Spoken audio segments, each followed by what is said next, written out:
આજે આપણે જનસંપર્ક કેન્દ્ર જે હોમ ડિપાર્ટમેન્ટમાં છે ત્યાંની મુલાકાત લીધી અને જે આપ ડીજી ઓફિસમાં જે જનસંપર્ક કાર્યાલય છે અહીંની પણ મુલાકાત લીધી.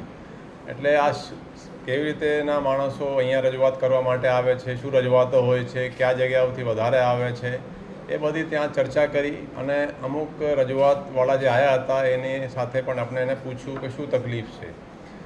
આમ તો જે રજૂઆતો છે એ જિલ્લામાં જ એનું નિકારણ થઈ જાય, એટલે જે પોલીસ સ્ટેશન લેવલે થાય મેક્સિમમ એ સૌથી સારો.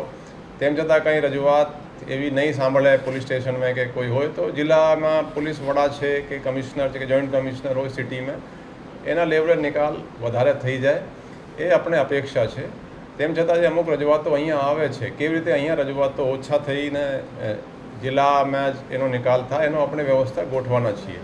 પણ આજે મેં જોયું ત્યાં ગૃહ વિભાગમાં જે રજૂઆતો હતી એ ડિપાર્ટમેન્ટલ એઝ GUVNLના કોઈ ખાતાકીય ઇસ્યુ હતા 2009ના, એની કંઈ પ્રમોશન અટકી કે કંઈ અને રિટાયરમેન્ટ નજીક છે, આ રીતેનું હતું.